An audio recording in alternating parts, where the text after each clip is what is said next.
Right, the purpose of this specific video is to try and give you guys a bit more of a insight really into the XRGB-3. Now there's a number of people out there undoubtedly that may see this video have already got one, so it's not news, but there's a fair bit of information about this unit, the XRGB-3 by Micomsoft. As regards to what's available on the internet, there's an absolute great wiki on this particular device. So if you put XRGB-3 space wiki into Google, it will be one of the first search results that come back, and it has an absolutely massive amount of information in there. I suppose what I'll do for this video is to give a sort of overview of it as regards to what it can do.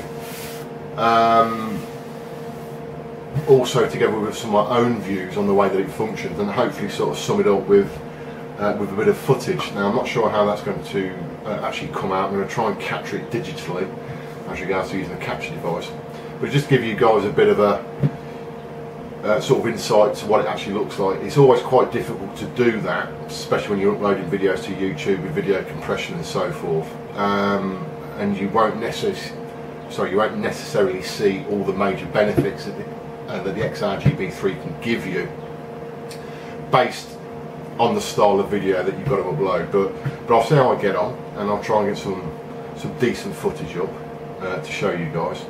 So so the XRGB-3,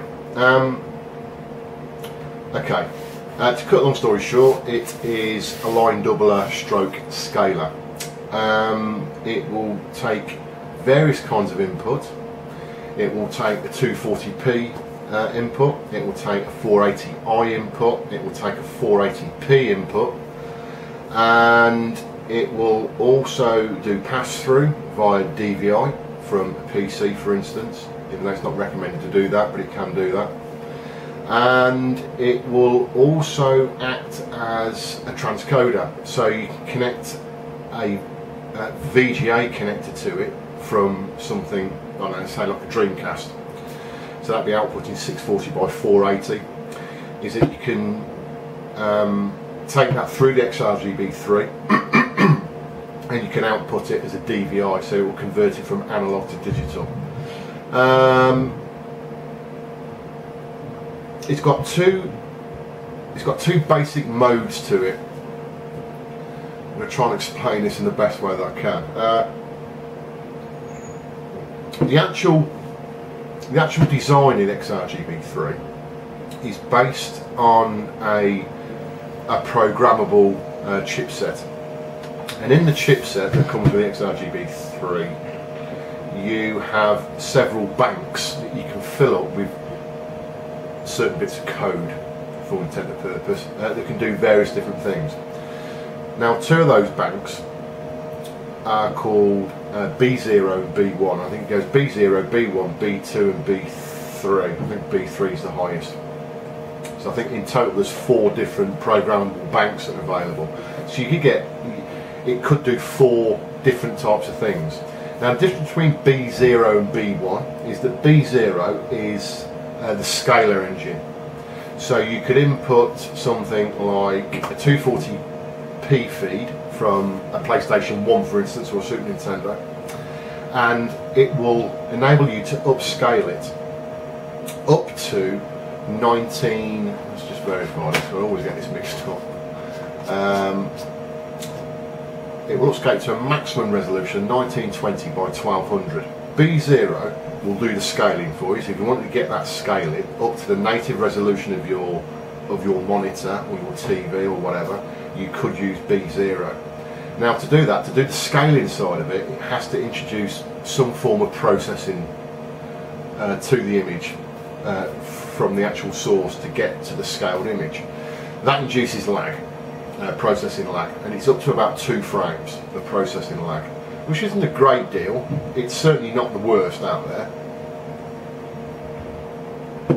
But if you do run in B0 mode, you will come across some lag, but it's not a massive amount. It really isn't a massive amount. There's a lot of scalers out there that will do a lot more, that won't There's a lot of scalers out there that do a lot more than that as regards to processing lag, so it's not a massive amount, but it's certainly not the quickest, and there are other devices that will actually be quicker at processing as part of their scaling engine. So B0 mode will let you scale, and I'll come on to that a bit more in a short while. B1 mode is the mode that perhaps XRGB is the most famous for as regards to what it can do. B1 mode is effectively a line doubling mode. So if you're feeding it a 240 line signal, you know, from Super Nintendo, Saturn, PlayStation 1, or certain games on PlayStation 2, etc, etc, etc, it will effectively line double it. It will change it to a 480 lined image.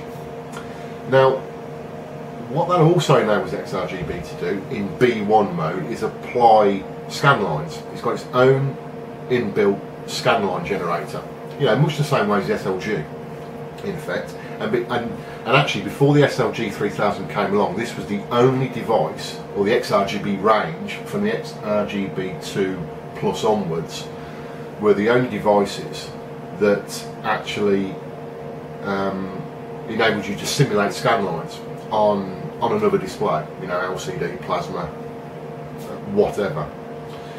So really, up until the SLG-3000 came out, it was the only device that you could get. Now, obviously, the beauty of the XRGB-3 is that it's not just a scan line generator, but it's also a line doubler and a scaler all rolled into one.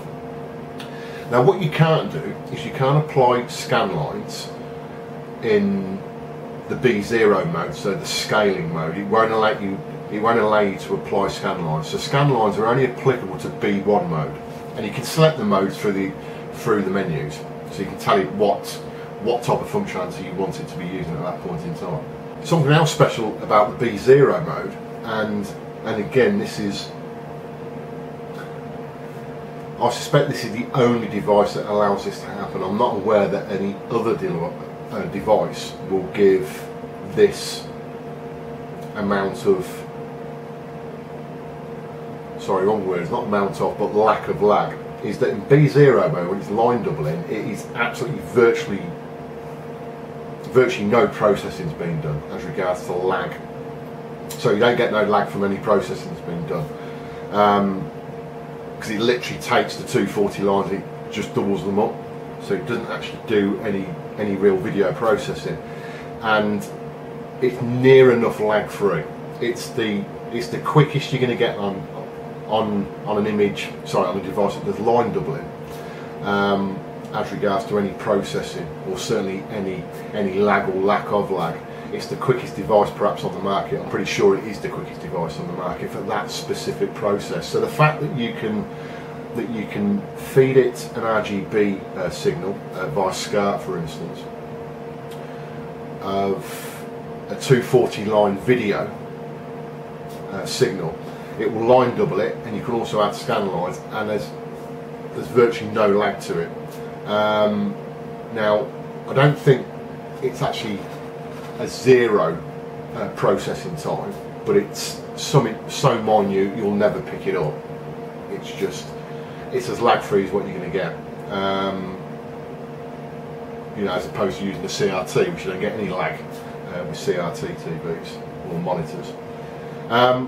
So yes, if you connect it up to an LCD, this is you'll get zero processing lag. Now, it doesn't mean that you won't get any lag actually on the monitor itself, because some monitors actually incorporate lag as well when it processes the signal. But if you stick to the VGA input on monitors or TVs, that is normally the input that doesn't have any processing associated to it, so you should get the quickest throughput basically from your source device, your console, all the way through to the screen itself if you're using VGA.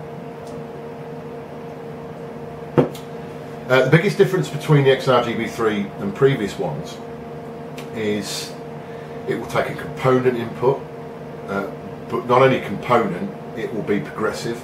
The XRGB-2 Plus, which is what I've also got, could take component, but it wouldn't take a progressive image. So it wouldn't do 480p, for instance, from a PlayStation 2. But the XRGB-3 will. It will accept a progressive signal. So I suppose as regards to sources or source types the XRGB-3 can actually take compared to the previous versions in the same series, excuse me, of scalers. It takes the most amount of various types of video inputs, without a doubt. You're probably thinking that based on what I've just said, it absolutely sounds like the perfect bit of equipment. Not strictly true. Not strictly true. The thing with the XRGB-3 is that it does have its issues with certain types of monitors, or LCDs, or plasmas. You know, source output device or target devices. Sorry, it has problems with certain devices. They're connecting to them and sending them a video signal at certain resolutions. It has problems with certain kinds of consoles as sources, and again I'll sort of touch on those in a bit. And you may find that from console to console you have to actually change the settings, and there's a lot of things that you can change and alter on the XRGB-3 in the menus. So it's certainly not it's not necessarily a plug and play device. You've got to be prepared to play with it. Now, considering the price of this device nowadays, they are hard to get hold of, as I touched upon in my previous unpacking video. You can only get them from Japan brand new, and there's not many sources to get them from in Japan, so you have to do a bit of scouting around. And they can range from anything from about £230 brand new, as a straight conversion from the yen, anywhere up to 380 really. It's quite amazing the differences depending on where you get them from. If you look on eBay, for instance, they can range there from the middle to high 300s. There are places that you can import them from that provide a great service. One of them is Solaris Japan, and like I said in the previous unpacking video, for a brand new XRGB-3 I paid just over £260 plus postage and packaging, which was pretty damn good, to be fair, and it came really quickly as well. So now, even at that sort of price, it is a lot of money. I'm not going to beat around the bush. It is a lot of money. If it did everything that it needed to do as regards to stability wise with various consoles and monitors, I think it'd certainly be worth the money. Well, I think it's worth the money anyway, but it would be certainly a no-brainer. It would undoubtedly open the potential for this as regards to the marketplace, but because it's got issues, it has got issues, it takes the edge off actually buying one. And it does depend on what you want to use it for, whether or not it's the device for you, and it depends what you want to get out of it. Are you bothered about quality? I suppose the XRGB-3, what I can say, excuse me, in a few words, is that when it works, when it does work, it is absolutely awesome. I mean, it really is. It provides the best. It handles 240p video signals the best out of any scaler or line doubler that's available on the market, or has been available on the market. This beats it. I don't know how they've done it. I don't know what they do different. I don't know what Micomsoft have put in these devices to make them do what they do in the way that they do it. But perhaps that's the reason why it actually has issues, and perhaps why other manufacturers haven't used the same sort of design as the XRGB-3 as regards to the way it does what it does, because it does have issues. But the picture is just it is unbelievable. It really is when it works. So if I feed this something like a PlayStation 2, which it has no problems with whatsoever, there's various consoles that it will work with absolutely no sweat. It will work with the Super Nintendo, it will work with Sega Saturn, it will work with Neo Geo CD, it will work with PlayStation 2. And I said, I don't know. It'll work with things like N64, etc. I've tried various ones on it. I haven't tried all my consoles on it yet, but I've tried a lot, and I've had a few issues. It actually even works perfectly with my TurboGrafx 16, which are notoriously bad, and PC engines for working with various scalers. But it works absolutely fine. That version, well, the version I've got, the RGB mod that I've got on my console, works absolutely fine with this, but I know other people have had problems. And my Neo Geo AES is absolutely crap on this. It doesn't work at all. Well, it does work. That's not fair to say it doesn't work, but the picture's not that great. It loses sync. So there are issues. But when it does work, it is absolutely awesome. I can't really try to get over to you actually how clean and crisp the picture looks. If I compare the video if I compare the video quality of this compared to all the various other scales I've got, and I've got quite a few, it beats them hands down. You know, especially in B1 mode, the fact that there's no processing lag there, and the image is so crisp and clear.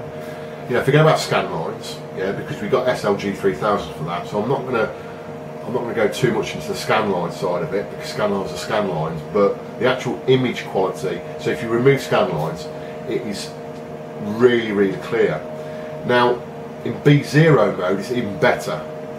The scaling engine on this is not supposed to be that great, but the actual picture quality, and I think that's to do with the ratio, the way it actually scales it up, it's not pixel perfect, but I think you can get around that now with later firmwares on it where you can set that up, but I haven't done that much testing on that. But looking at the picture quality on my Dell monitor, it is unbelievable. At the highest resolution, so that's taking a PlayStation, say for instance taking a PlayStation 2 image of 240 from a compatible game, banging that into this on B0 mode and upscaling it up to 1920 by 1200, it is absolutely breathtaking. And that's probably what I'll do as regards to the video that I'll do for the demo, the run through what it sort of does and how it does it. But it is so crisp, it's unbelievable. It's like running an emulator on a PC and using no filtering on it. So it's just so sharp. It's absolutely unbelievable. It really is. It's so much better than anything else that I've got as regards to dealing with a tooth and that it won't work with. And there's also various displays that it won't work with. It is unbelievable. So from that side, it really is a great device when it works. But like I said, there are various consoles. There's supposed to be a slight advantage using the digital output on this. It's supposed to be a slightly cleaner picture. I can't notice that on my Dell monitor, I've got to be honest. VGA and DVI look exactly the same.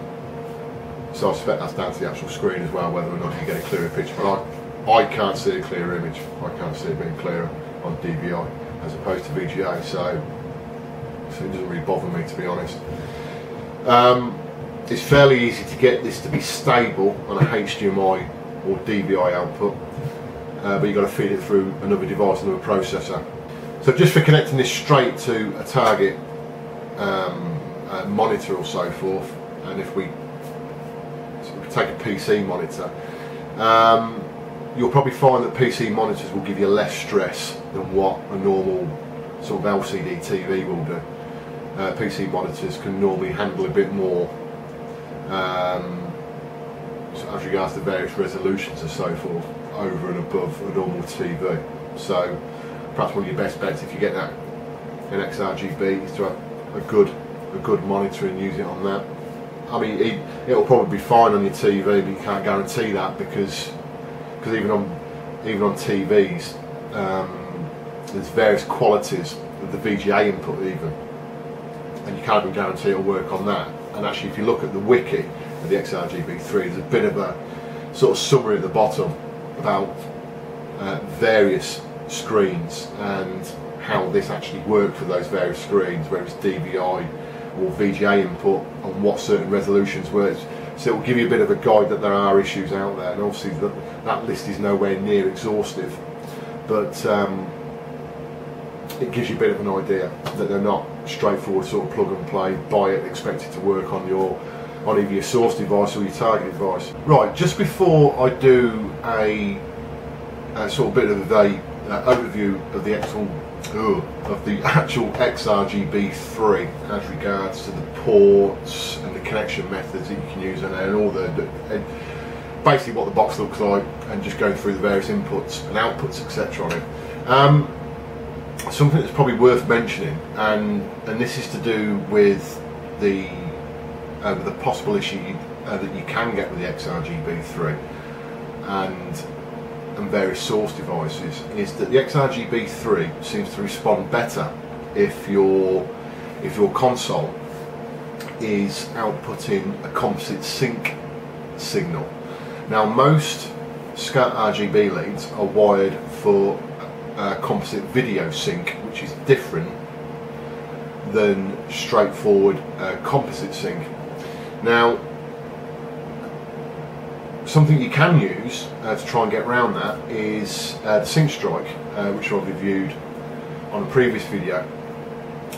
So you can connect your non-composite sync games console to the sync strike. It will convert the sync signal and it will actually output it as a true composite sync, which can then feed into the XRGB via the D-sub-15 input on the XRGB-3, because the sync strike outputs via D-sub-15. So you can just get a normal VGA lead and just link the two. So that is one way that you can actually get around any possible sync issues that you get that are because of the fact your console is outputting a composite video sync rather than a composite sync signal. Right, so if we look at the front of the XRGB-3, and I'll just scan across there just so you can see what it looks like. You've got a massive amount of buttons which are sort of in the middle of the front of the unit, and this is where you can change all your various inputs, you know, switching between the inputs, which are below the AV input select portion. Just below that you have some buttons there to go through the menu system, and also you can change the resolution from the front without going into the menu system as well. If we just come over here onto the the left of the XRGB-3 at the front, you have got a headphone socket. You've got an input there for left and right audio via RCAs, and you've also got a D terminal input. You probably can't see that. Right, that's probably better. Now, this is a Japanese type of input, or Japanese type connector. It's not seen over in Europe or in the US that I'm aware of, but it's certainly not around in Europe. Basically, that will carry a RGB signal. So something like component input, you know, red, green and blue. And you actually are supplied with a breakout lead in the box, I think, for that connector, which actually breaks out to RGB. So it is possible that you could connect anything that's RGB based straight into that connector there. Now on this side here, this is the SCART socket. Just underline, and I've said this a couple of times, it's exactly the same with the previous XRGB-3s. This is wired for Japanese SCART. If you plug a if you plug a normal Euro SCART connector into this, so even though they physically look exactly the same, you will end up damaging it. So what you've got to do is get a converter lead that goes from Japanese SCART to a Euro SCART, but that's fairly easy to sort out. Right, if we look here at the back of the unit, we have various inputs going all the way across, and a few outputs as well. So we go all the way back to the left again. Right, so this portion here, we've got a block that says video in 1, and also S in 1. So the video in 1 is all composite stuff, so audio and video composite, and you've got 2 sets of those. On the S in 1 side you have Super VHS or Super Video input and the appropriate audios to those inputs. You've got 2 of those as well. You've got another D terminal input on the back and associated audio inputs with those. And if you look on this section here, if we take the bottom part of this section, this is still input on the bottom part. You've got RGB, so that will take a D sub 15, like I said, something from a Sync Strike or a Dreamcast, etc. You've got the audio inputs associated to those, and again you've got another D terminal input for RGB. If we look at the top here, which is the actual outputs, we've got the analog D sub 15 on the left, which is blue connector, and on the right we've got the digital DVI out. And finally, right at the end on the right hand side, we've got a PC in, which is DVI, so you can use that for pass-through, but it's not really recommended to be used for that, but it is capable of doing it. You've got a USB connector, that's what you actually use to connect to your PC to update the firmware, and there are various firmwares that have been released since this actual unit's been released. They are changing it all the time, updating it, making it better. You've got a line out and a line in on a jack plug, and you've got your DC in.